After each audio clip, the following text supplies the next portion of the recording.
See, my sincere request, please join on time. Those who are joining very late, I believe it would be difficult for others. Okay, try to join early.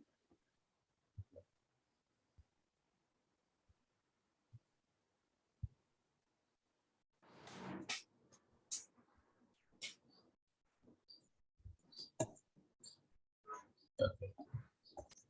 So to test an application, we follow different processes like SDLC, software development lifecycle. Software development lifecycle contains different phases, starting from a requirement analysis, gathering, design, software design, and then development and testing. Then finally, deployment and maintenance. How many phases are there? Ideally, 6. so how many phases are there? Total 6 phases at very high level: requirement analysis, system design, implementation, testing, deployment, and maintenance. So among these 6 phases, we are basically focused on testing. Here, this is a phase which you are going to focus. Okay. As a tester, what you have to do actually, we follow STLC models, STLC, software testing lifecycle models. Okay. Under STLC, what do you actually, first again, we analyze the requirements. As a tester, first we have to analyze the requirements. Are you able to give me a screen? Everybody? Quick. Yes, sir. Yeah. We analyze Yes. the requirements and then we plan the testing. While planning the testing, we create a test planning, test strategy document where we basically create what is the start date, end date of each and every activity. Okay. And then design, where we design the testing. How do you design actually? Design is nothing but writing test cases. Okay. Design is nothing but a writing test cases. And then environment setup, we have a separate team available in most of the companies. They provide environment for us. Okay. How many environments are there in the project? Ideally, how many environments are there? 3. What are those? Dev.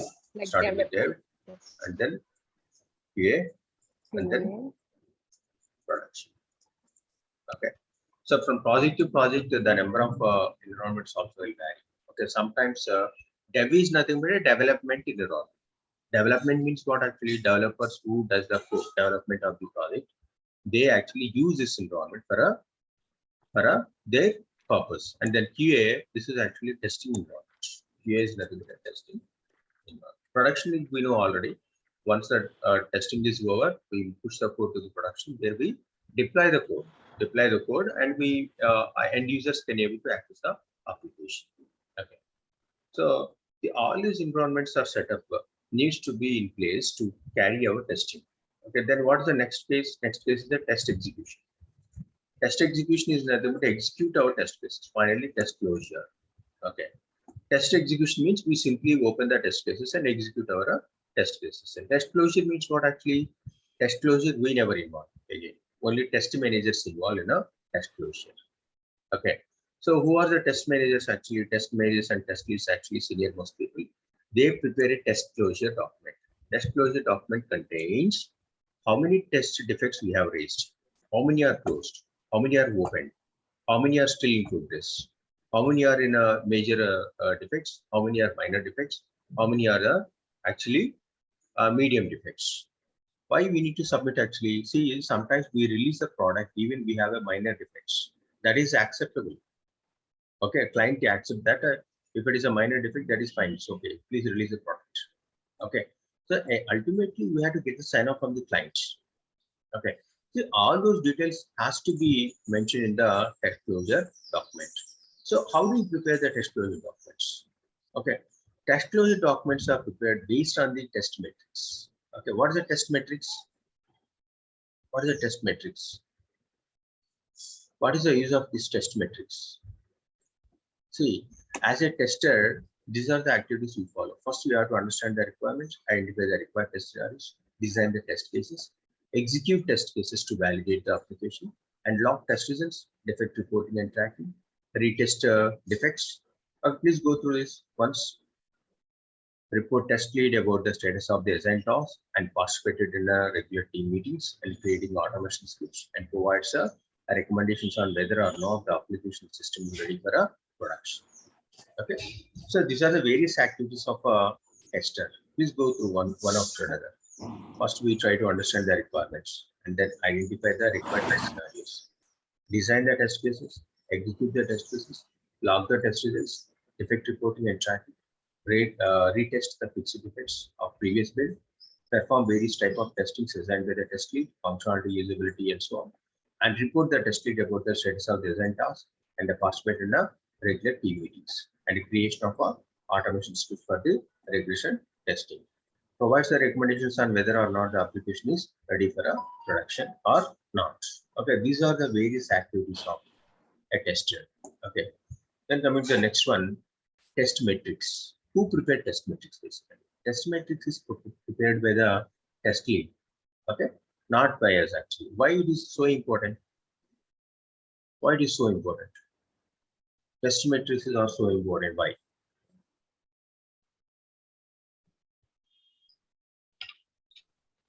It may give how to test the It's a quantitative representation.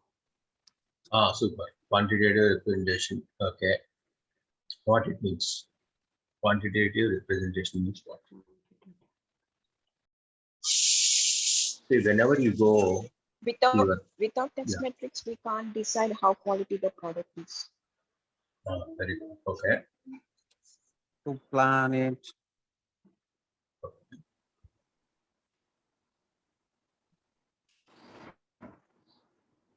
What is the See. productivity we will come to know from this only. Very good. In what path this testing is going, whether we are able to complete the Correct. testing within the timeline. All Correct. these things we will come to know. So what does it mean? It is nothing but a project tracking or a test project tracking. We can able to track the project by using a test metric. Tracking means nothing but a monitor. How do you monitor? How can you say that the project testing is over to the client? How can you say that the testing of the project is over? Okay, we need a numbers, right? Testers the client does not simply say, okay, testing is over, tata, bye bye. No. Okay, what he look at? He look The at the flow of the numbers. project. Yeah, he look at the numbers basically. Numbers, right? Numbers talks always, right? Not only in a business world, even in IT world also, always numbers talk. Numbers talk means we are going to showcase how many defects we have raised, how many test cases we have executed, how many test cases we have written, how many requirements are covered. Okay, for each requirement, how many defects we have raised, how many defects are closed, how many defects are in pending status, how many defects are major, how many defects are minor, and then how many defects are medium. Okay, and for each requirement, how many test cases we have written, how many steps we have covered. Okay, how many test cases are passed, how many test cases are failed, blocked. Okay, how many test defects are critical, higher, medium, low. Okay, and then finally a post release, how many defects we found in UAT. Okay, so what are these numbers? These numbers basically gives the complete idea about the tracking of the project. Okay, see,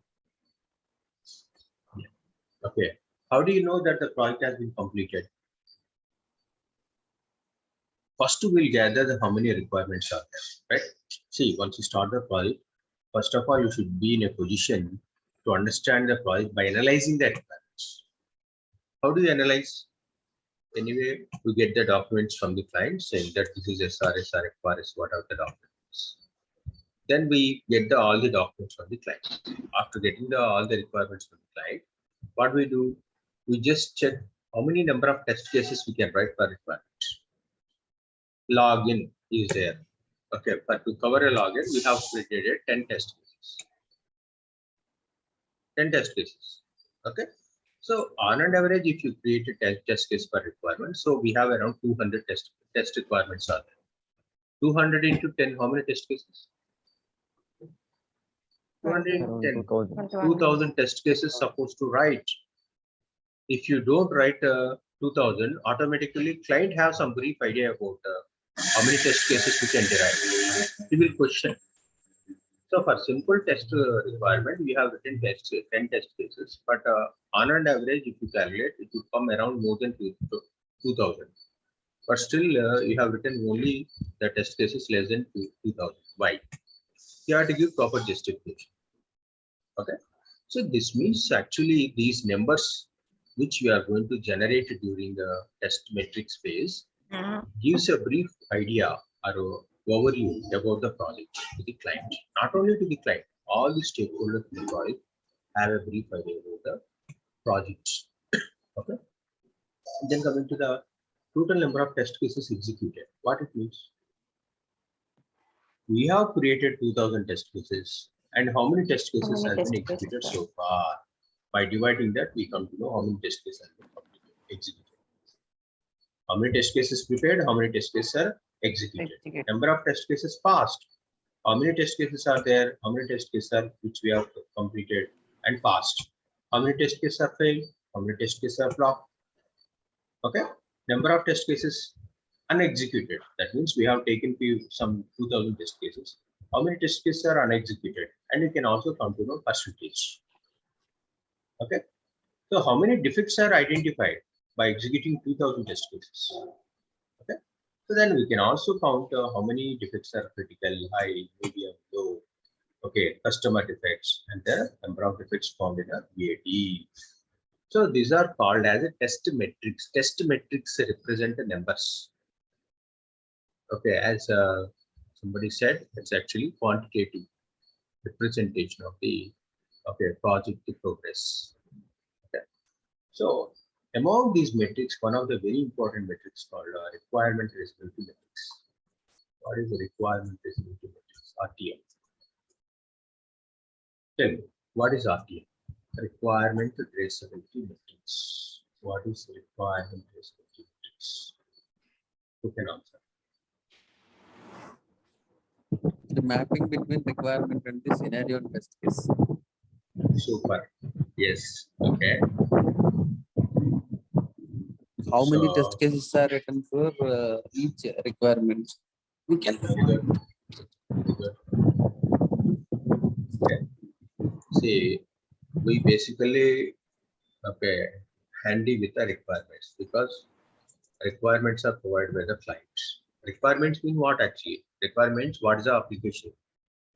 The details of the application will be there in the requirements.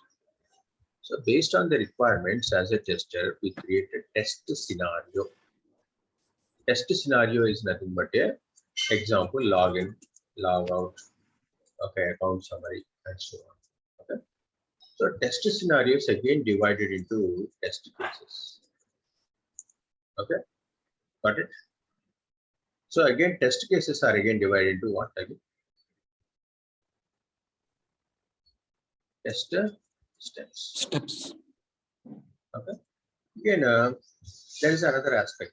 After creating a test cases, we execute these test cases. We execute. Say this is an application, UI bank application.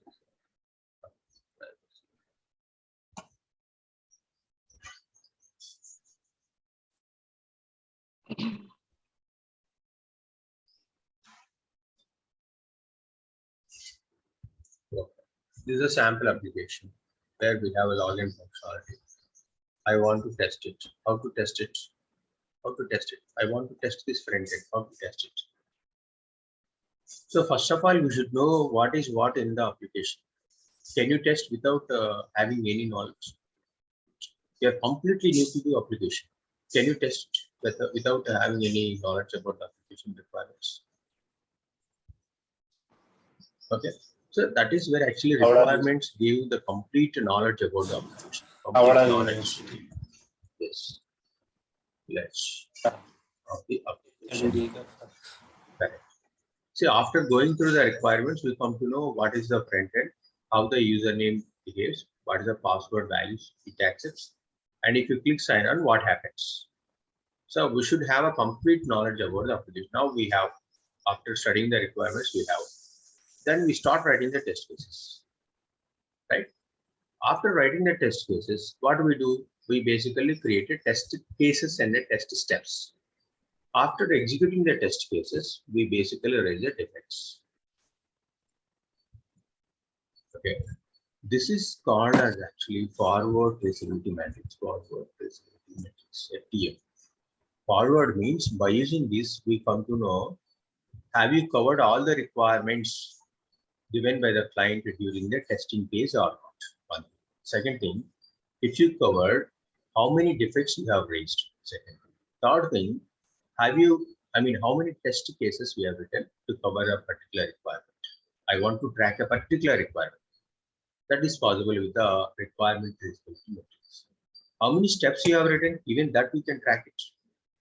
That is all about forward traceability matrix. What is the reverse traceability matrix? Reverse traceability matrix. What is it? The reverse traceability matrix is nothing. How many defects we have identified for each and every requirement? That we complete. Forward always talks about whether the requirement has been covered during the testing or not. But in reverse traceability matrix, we come to know how many defects you are raising. How many defects you have raised for each requirement. That we come to. That is all about requirement traceability matrix. Okay. Forward traceability matrix and a reverse traceability matrix. Both are same. Both are same. But reverse traceability matrix basically the objective is to identify or to know how many defects you have raised for each requirement. Forward traceability matrix objective is whether you have covered all the requirements during the testing or not. Okay. That is all about a requirement traceability matrix. Along with this, we have so many metrics we capture like defect density, defect aging. Okay, defect aging. What is a defect aging? Can you tell me? Defect aging. Also one of the metrics we capture. What is that?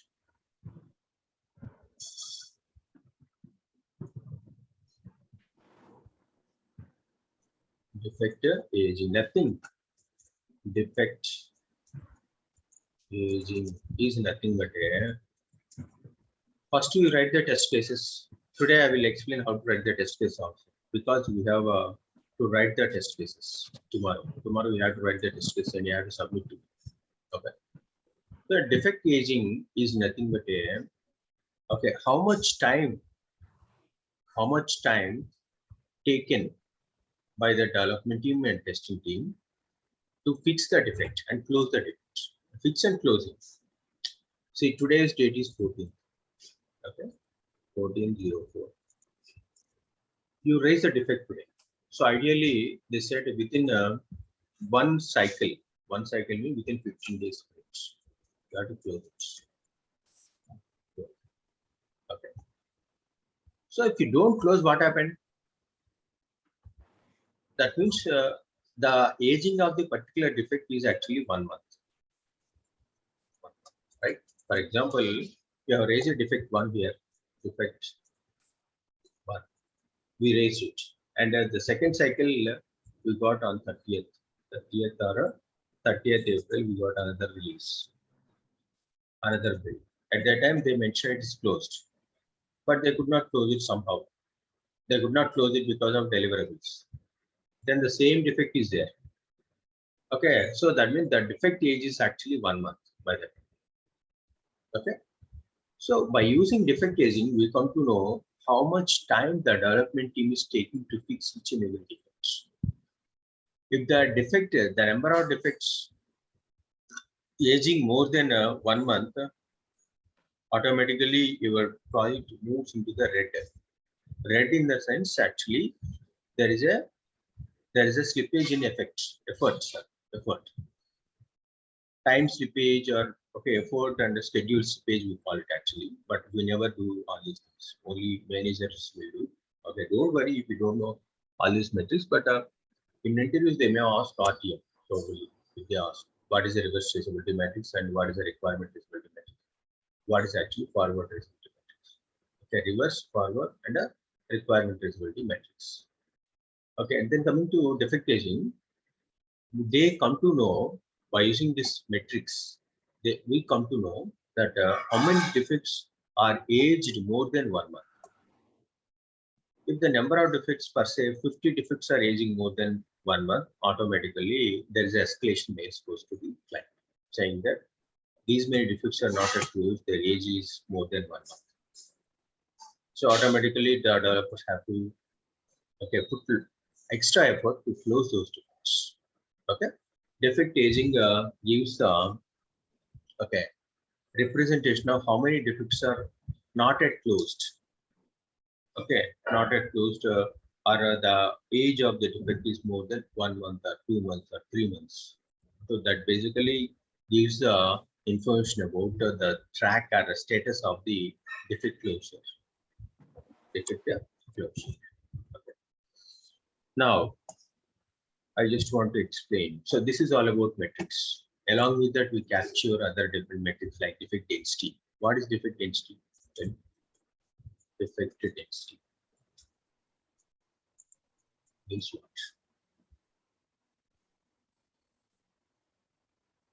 Defect density means what? Nothing. For login, okay, for login, we have created some 10 test cases. For 10 test cases, okay, we have raised 10 defects. That means on an average, for each test case, we have reached 1 defect. 10 test cases for login functionality, we have raised 10. We found 10 defects. Similarly, for account summary, we have around 100 test cases. 100 test cases, and at the same time here we have raised 10 defects only. What is the defect density? No time. What is the defect density? For 10 cases, 1 defect. Correct. Okay, right. So density of the defects are very high in login. This is actually 1:1 ratio. 1:1. What about this one? What about this one? 10:1. 10:1. That means automatically the number of defects has been reduced in the account summary page. So this indicates that the number of defects are very less in account summary compared to login. So what is the use of this information? Client come to know that which module has the higher defect density, which module has the lower defect density. We can ask this question by come to know that what is the use? What is the use? You tell me what is the use if you come to know the defect density of each and every module. What's the use? Code quality. Code quality, okay. Application Code quality. quality. Application quality, okay.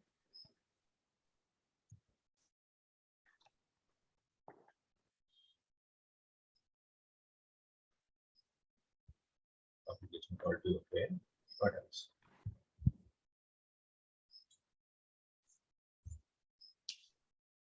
What else?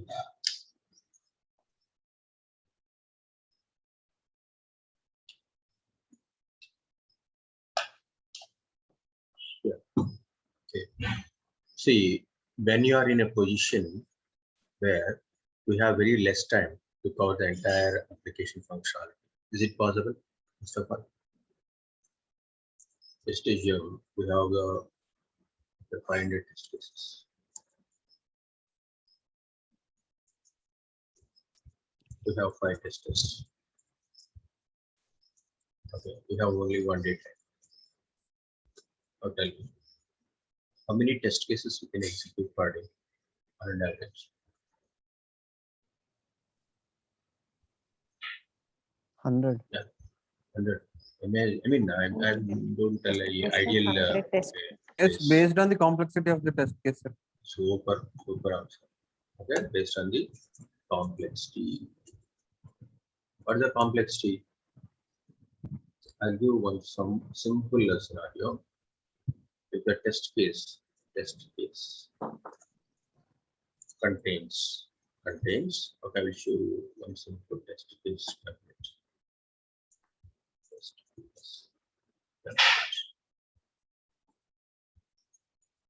This is a test case template. Ideally, we follow the same structure to write the test case. Not now, actually, we have to write the test case, of course. But try to understand how the test cases look like.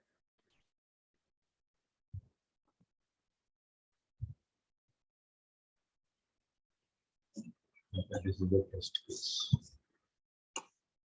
In this test case, okay, these are the various tests: requirement ID, test type, test priority, test case ID, test scenario, precondition, and the test steps, actual results, expected results, test data, and the status. Okay. See, I am covering the login functionality. See, this is the login functionality. How many steps are there? Tell me. How many steps are there? Till, okay, row number 1, 2, 3. That means to cover the login functionality, how many steps are there? 3 steps are there. Look at here. TC0, login 001. This is actually a test case ID to test the login functionality. To test the login functionality, what are the steps required? Enter username, enter password, click login button. Okay, and then you can add one more. Verify with the negative code. That's fine. We can create a one more set. Okay, just copy it. Control V. Here I can say this is also login. Verify login functionality. After clicking the login button, what you have to do? What do you have to do? Okay. So this is the login functionality. I want to test it. How to test? First we enter the username. Okay, some username. Enter password. And after that, you just click sign on. After clicking sign on, how do you know that login or sign in functionality is working or not? If we give the correct credentials. Who can answer this question? After entering username and password, I want to know that whether the login functionality is working or not. Oh. How do you check? Whether the So, customer We give is the correct valid. correct credentials we have to give.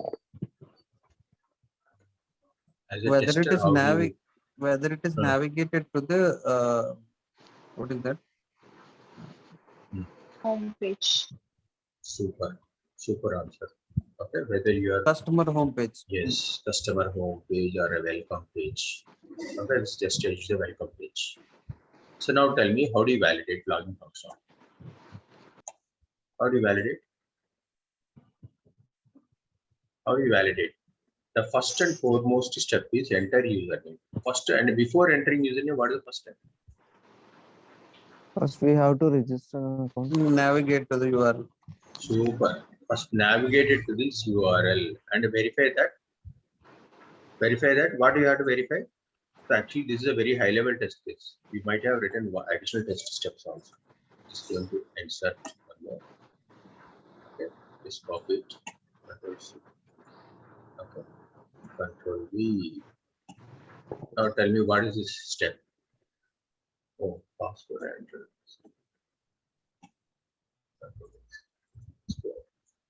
Here we are. Here. Control V.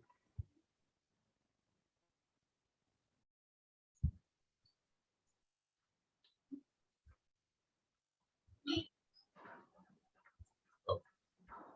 So what is the first step? Verify login function. What is the first step?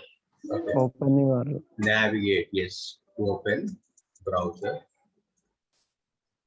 with the application URL. This is the first step basically. What is the test data? Tell me, what is the test data? This is the test data. Control C is the test data. That means the very first step is first launch URL. After launching URL, what is next? Okay, what is next actually? What is the next step? User. Yes, enter username. There is a first, second test step. Okay.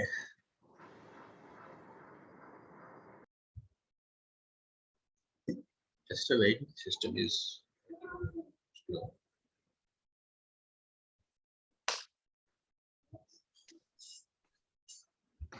So will it comes under test steps or test cases for login? Test So step. first thing is open browser with application user, right?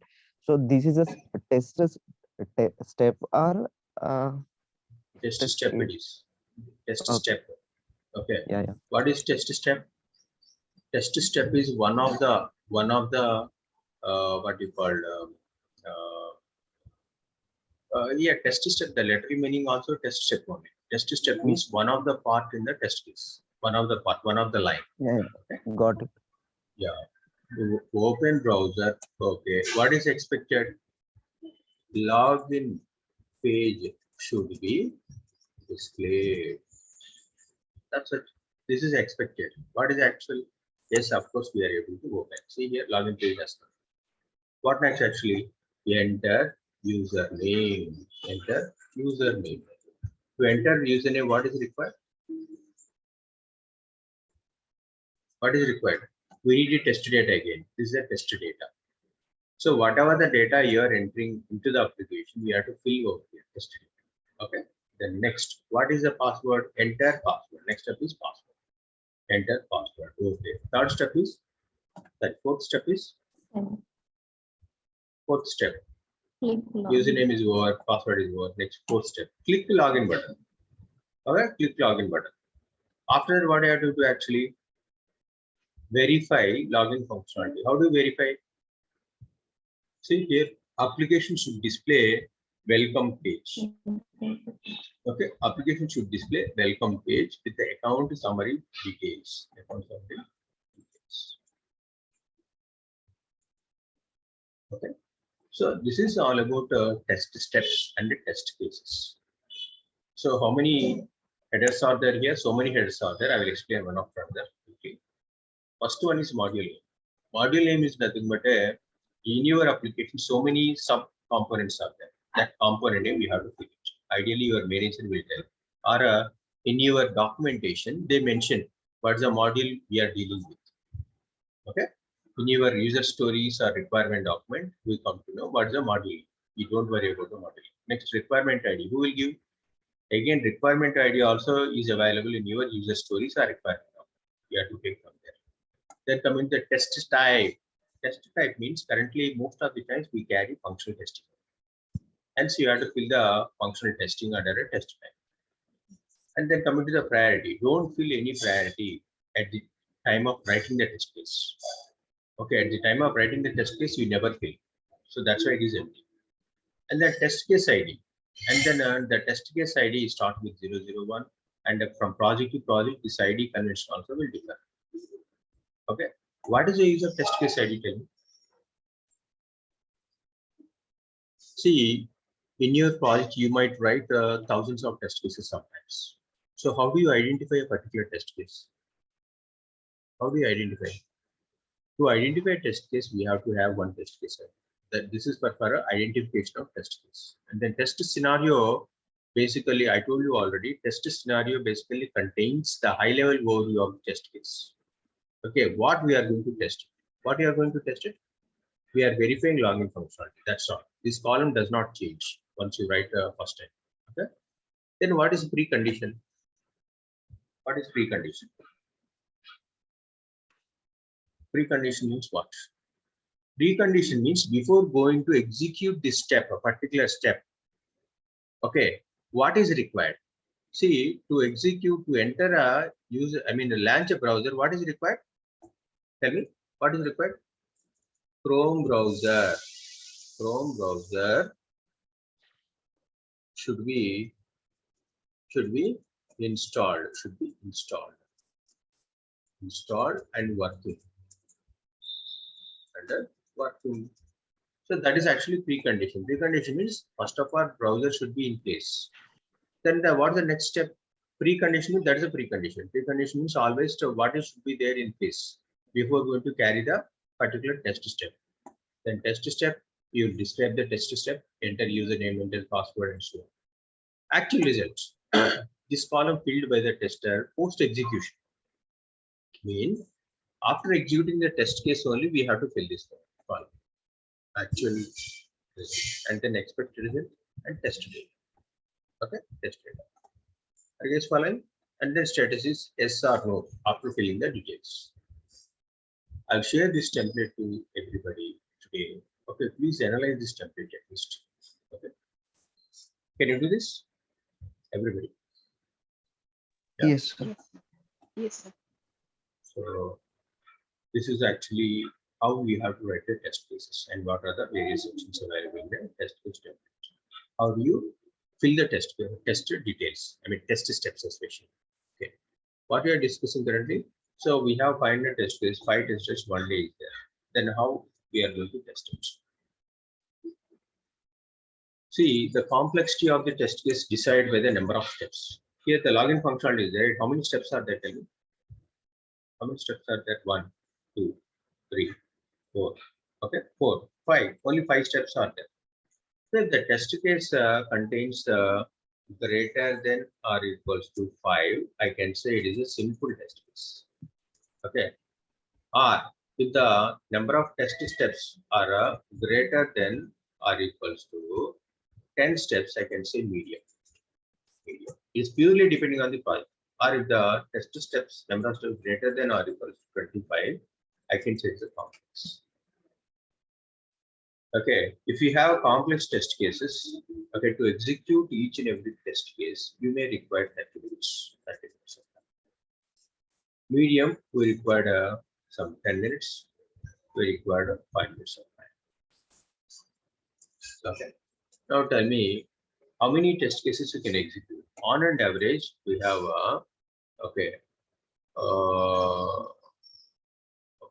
some 10 test cases and some 20 test cases, and there are 30 test cases. Now tell me, how much time you require? This is complex. This is for complex, and this is for medium, and this is for simple. How much time you need actually? For complex, 10 means 10 into 30 minutes means how many hours? 5 hours. For complex, it will take a day. Okay, are you sure? 5 hours only, right? Yes, yes, 5 hours. 5 hours. Medium 20 means how much? Yes, 5 2 hours, 5 hours. 2 hours. Okay. Yes, And then yes. the complex, simple, 5 into 30 means how much? 1.5 hour. 150 Close, minutes. close 150 to. minutes, 2 hours. 2 hours. Yeah, 2 and a half hours, 2.5 hours, 2.5 hours. Now tell me how much time you took actually almost 9.5. Do you work 9.5 hours per day? No, Including lunch and all, you wind up by actually 8 hours. Okay, the 8 billing also hours. will get for 8 hours. Okay, so on an average to test, I mean, if you have 8 hours time, you can able to complete only 50 test cases. Here we have taken 60. See, count the number of test cases. 60, 10 plus 20 plus 30. It is equal to 60.